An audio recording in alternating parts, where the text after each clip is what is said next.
The full list of Boston Bruins coaching candidates has been revealed, as has the list of where the Bruins will pick in next week's NHL Entry Draft. Going to give you updates on all of this and more on today's episode of Locked On Boston Bruins. You're Locked On Bruins, your daily podcast on the Boston Bruins. Part of the Locked On Podcast Network, your team every day.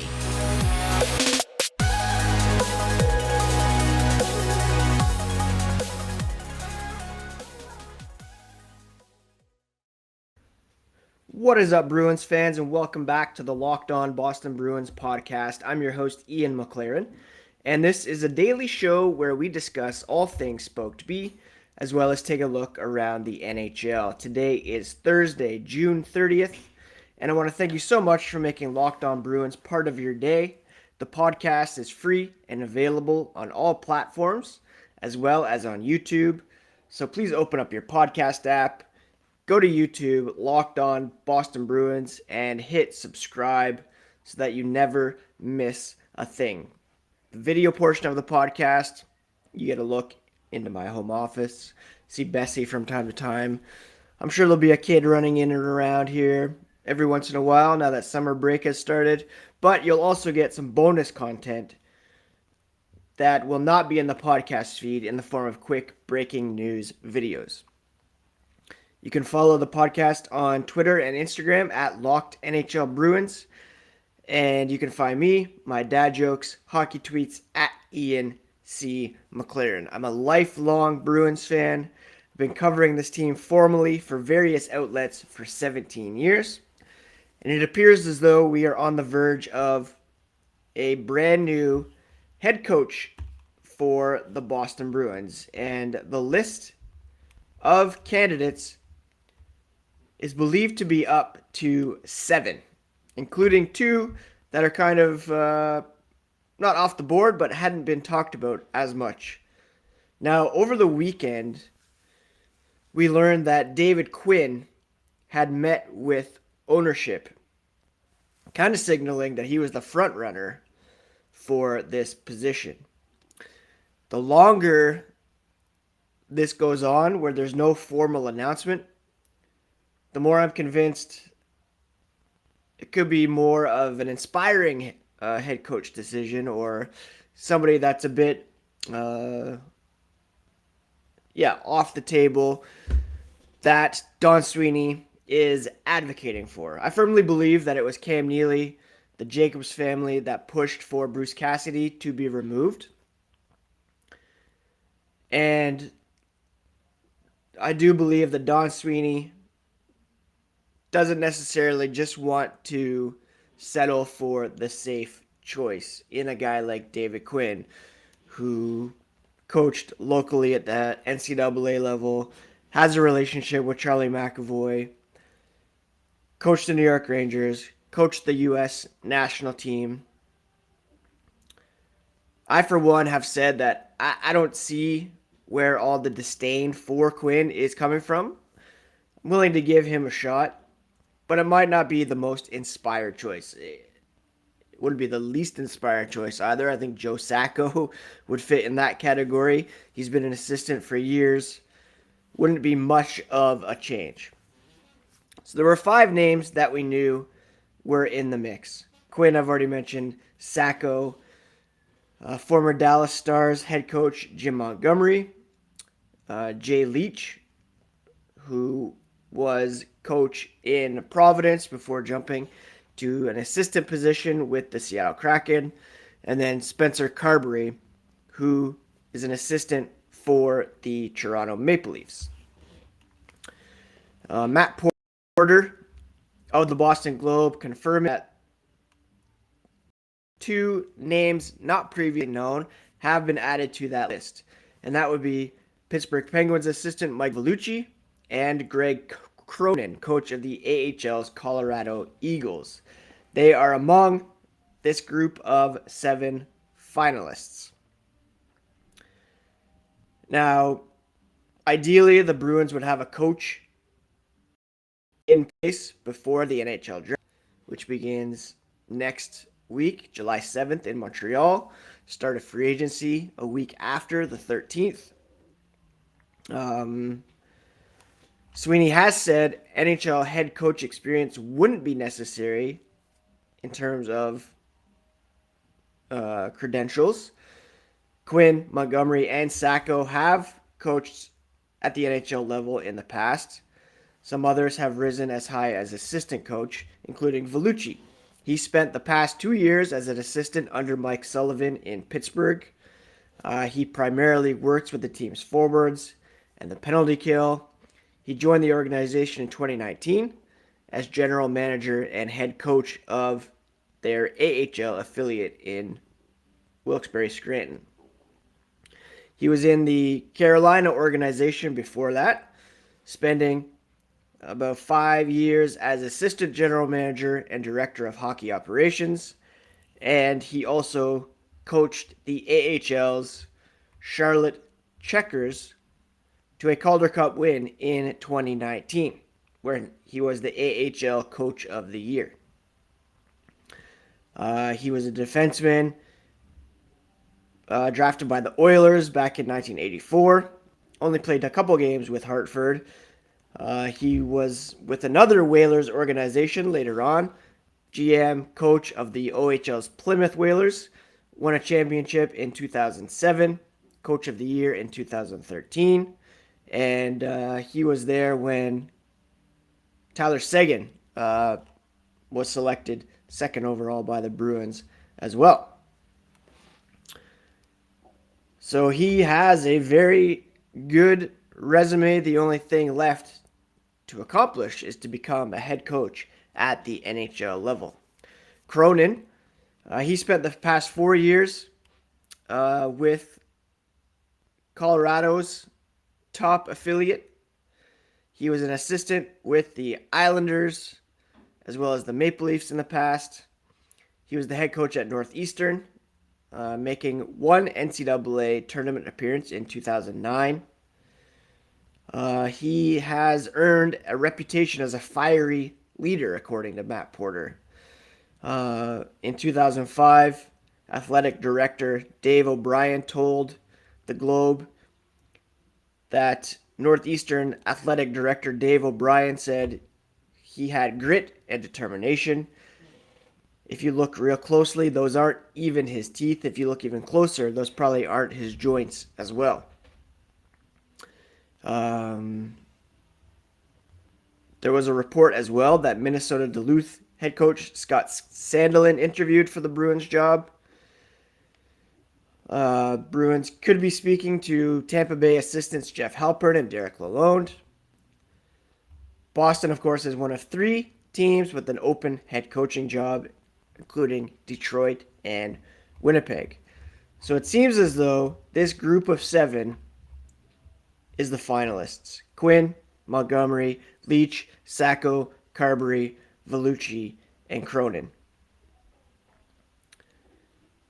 Will a decision come as early as today? Well, Elliot Friedman said yesterday that he said it was possible we could get some clarity on the Bruins coaching situation Wednesday. That did not come. It's possible that it could come today. And again, the longer it goes on, the more I'm starting to think it could be a more off-the-board choice. And again, I'm not necessarily opposed to hiring David Quinn. I think he did some good stuff in New York. He does have that head coaching experience. I think Vellucci would be a pretty good choice as well. As with Cronin, Carbery I think would be a great choice. Montgomery I'd be happy with as well. So we'll have to see if the Bruins make a decision here today. I'd be shocked if they did it over the long weekend with a holiday coming up on Monday, 4th of July, of course. I would expect they would do it today, tomorrow, which is Canada Day, just to get that done before the holiday and with a week or so to go before the draft. So keep it locked here to Locked On Boston Bruins, to the YouTube channel, when anything breaks, I'll be sure to post something over there. But it seems as though it's going to be one of these 7. Before we get to where the Bruins will select in the 2022 NHL Entry Draft, a quick word about BetOnline.net, your number one source for all betting needs and sports info. You can find all the latest sports developments, league reviews, and news, including Major League Baseball. BetOnline is your continued source for all sports wagering info, including live betting, esports, and scores. It's the best spot for all your sports information. It's also the fastest and easiest way to check in on all your favorite sports and events. Head to the website today. Use your mobile device to learn more about the trends in action at BetOnline, where the game starts. Thank you so much again for making Locked On Boston Bruins part of your day. Podcast free and available on your podcast app, on YouTube. Please do hit that subscribe button, comment, rate, and review. That would all be very much appreciated. The NHL on Wednesday announced when each team will make their respective selections. The Boston Bruins will make 6 picks in the 7 rounds at the NHL Draft, but not until the second day, because their first round pick was sent to the Anaheim Ducks in the Hampus Lindholm trade. It's possible that Don Sweeney could try to move up into the first round or make a deal that puts him in the first round, but the first pick they will make will be number 54 overall in the second round. We're going to look back at some players the Bruins have picked in the second round that have been successful. Recently, guys drafted in the 50s were Mason Lohrei, Jack Stanika, Ryan Donato. The Bruins don't have their own third-round pick. That was sent to Ottawa for defenseman Mike Riley. They did get one from Calgary for goaltender Dan Vladar. So they will next pick 91st overall. They will then pick 119th overall in the 4th round. Number 183 in the 6th round. They have number 200 overall from Ottawa in the 7th round. And then they will wrap it up by selecting 215th overall. That pick from Ottawa came through the Josh Brown for Zach Senyshyn trade. The Bruins traded Senyshyn and their 2022 5th-round pick to Boston for Brown and a 7th-round conditional pick. The condition was if Senyshyn played 5 games with Ottawa before the end of the season, the pick would upgrade to a 6th-round pick. That games played condition was not met, so the Bruins will pick that 7th-round spot. The Athletics' Corey Pronman did a mock draft with all the selections made, all 225 picks. Oh my gosh, he doesn't have Shane Wright going until number 4, which is pretty crazy. He has Montreal taking Juraj Slafkovsky, number 1. Devils taking David Jiricek, number 2. Arizona Coyotes going with Logan Cooley. And then Shane Wright, who had been long the consensus number 1 pick, going number 4, which is pretty crazy. That would be amazing for Seattle if they end up getting the Wright at the 4th pick. At number 54, Pronman has the Bruins selecting defenseman Calle Odelius from Djurgården in Sweden. Could be a pretty good pick. I always go over to Dauber Prospects. They have him as an 8 out of 10 in terms of NHL certainty. They say he's a puck-moving defender with good hands and escapability, shows intelligence in all three zones, and could grow into a mid-pair defender at the NHL level. In January, they wrote he's a puck-moving two-way defender, great on the breakout, driving play from the back end with strong passes up ice, has the ability to give short, precise passes as well as clean, medium-length passes, but constantly impresses with great stretch passes as well. He's not the biggest player, can struggle to box out opposing forwards at the net front, but that will come with age. At this point, he looks like a strong candidate to be a second-round pick. There's still plenty of time that he might even climb into the first-round conversation. That was written back in January. At the moment, looks like he's a second-round pick and could be a pretty decent pick for the Bruins. I would love to see them pick Daniel Zhilkin from the Guelph Storm. I watched him a lot this year. He's a very, very talented centerman. But the Bruins, I mean, they need depth at all positions when it comes to prospects. Beyond Lori, pretty thin, especially after they traded Vakanainen. I expect Zboril to make a step forward this season, but Odelius seems like as good a pick as any. And between now and the draft, I will finish my look back at Don Sweeney's draft history by talking about the 2021 selections. Arguably Sweeney's best draft, to be honest. And then we will look back at some of the best picks at number 54, as well as look at some players the Bruins might target at that pick. If you recall, I actually bumped into Don Sweeney at a Guelph Storm game this past season. He was there scouting, and then he was heading to Hamilton to watch a game as well. I believe he was looking at a few Guelph Storm players. There's a few rated pretty highly, centers and defensemen. And I think he was looking at a center from the Sudbury Wolves as well. So we'll dig into all that between now and the NHL Entry Draft, which begins next Thursday evening in Montreal.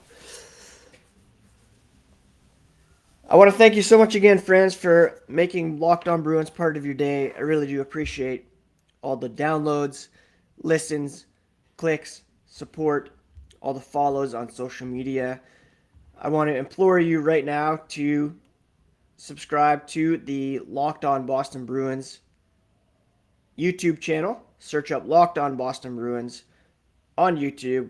We are nearing 500 subscribers. Would love to get to that here in the next week or two, and it would really mean a lot if you could hit that subscribe button today. Don't forget to check out Locked On Red Sox, Locked On Patriots, Locked On Celtics for all the latest when it comes to the local sports teams. What else is going on around the NHL? There was a huge trade yesterday as Kevin Fiala was sent to the Los Angeles Kings by Minnesota Wild general manager Bill Guerin for a 2022 first-round pick and University of Minnesota defenseman Brock Faber. The Wild are in a weird situation where they are lacking cap salary space because of the buyouts given to Zach Parise and Ryan Suter. Those count for $12 million against the cap. That's going to jump to $14 million for 2023-24 and 2024-25. You can get two really good players for that money. Fiala signed a contract extension with the Kings for $7.75, I believe. And Guerin going to have to get creative and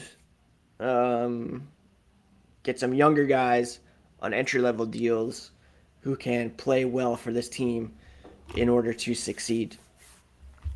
Nazem Kadri will be a very sought-after free agent center this summer. His first choice is to remain with the Avalanche, but he said he's shown what he's worth and is looking forward to watching it all develop in terms of who's after him, what they're willing to pay. Most likely going to price himself out of Bruins contention, but I would love to see them get in on that action. But again, he will probably be too expensive for the Boston Bruins. On the rumor mill, seems as though the New York Rangers are hot and heavy after Pierre-Luc Dubois. He's a restricted free agent. He's told the Jets his intentions to test unrestricted free agency 2 summers from now. The Jets and Rangers do have a trade history. Jacob Trouba in the past. We'll have to see if they are willing to keep Dubois for the next couple of years and try to convince him to stay, or if they get ahead of it and try to get max return. Ken Wiebe of the Winnipeg Sun believes any deal would have to include, or discussions including Filipino, Lafreniere, Capo Keiko, one of those youngsters, in order to pry Dubois out of Winnipeg. The reports the Canucks are listing on JT Miller. He would obviously be another player the Bruins would be interested in, as could be Jesse Puljujarvi, as there's word in Edmonton that he could be on his way out. He's a restricted free agent with arbitration rights, shown flashes of offensive talent over the past couple of years, but perhaps he could reach his potential with another club. I would love the Bruins to take a flyer on him. He has great underlying numbers, and put him with Patrice Bergeron on the top line so that you keep Hall and Pasternak together. That could be quite magical. I believe that's it for today's episode of Locked On Boston Bruins. A bit of a newsy one with all these names out there for the head coach position. And then, of course, the draft coming up. It will be interesting to see, if an announcement is made today or tomorrow in terms of the coach, and B, if Sweeney is able to make a move to get into the first round, or what kind of value they can get with that second round pick. Keep it locked to Locked On Boston Bruins for all the latest on the black and gold. I hope you are all having a great week. It's a long weekend coming up here for all of us. You guys are off on Monday. I'll be off tomorrow, but I believe I'll still record an episode, especially if a head coach is named today. If that is the case, Locked On Boston Bruins YouTube subscribers will get it first with a bonus video over there. I have a softball game tonight. Very much looking forward to. We had an off week last week. Hoping finally to catch up on the first episode of Westworld. And that's pretty much it. Just trying to stay afloat here with the boys home on summer break. No interruptions today, which is a win. And we'll talk to you again tomorrow here on the Locked On Boston Bruins podcast, part of the Locked On Podcast Network, your favorite team every single day. Take care, friends.